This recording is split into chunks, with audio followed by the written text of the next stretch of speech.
cercato di contattare più volte il segretario Matteo Salvini per rappresentargli questo dolore che arrivava dal territorio e non sono mai riuscito ad avere un ascolto in questo, se non 2 giorni fa, nel momento in cui era maturata, diciamo, la mia volontà di andare altrove. È un lungo crepuscolo politico fatto di tante risposte mancate, quello che racconta il deputato trevigiano Gianangelo Boff dopo aver ufficializzato il suo passaggio a Futuro Nazionale con il generale Roberto Vannacci. Per uno cresciuto a pane e lega la rottura è clamorosa. Boff non è un deputato come tanti, per 4 anni infatti ha guidato come commissario la Lega Trevigiana, ancora oggi è sindaco di Tarzo, destinato quindi a diventare uno dei primi feudi vannacciani in Veneto. Io ho cominciato a fare il sindaco quando c'era Giancarlo Gentilini a Treviso, che era un esempio di ciò che voleva dire fare il sindaco in mezzo alla gente, ascoltando la gente, interpretando i bisogni, le paure della gente, cercare di risolvere i problemi e cercare di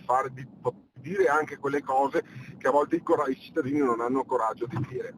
Questo modo di fare la politica, di vedere la politica, l'ho ritrovato in Roberto Vannacci, l'ho ritrovato in una persona che riesce a interpretare i bisogni della gente e dire pane è pane, il vino è il vino.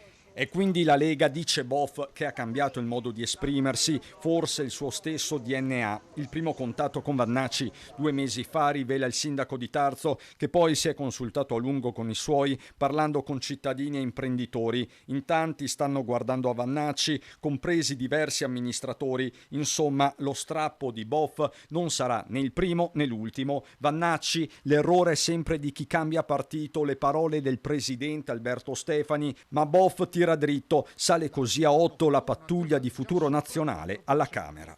Ho dato tanto alla Lega, ho ricevuto dalla Lega, ho dato tanto alla Lega, ma penso che appunto di non far parte sicuramente di quella categoria che ha solo avuto.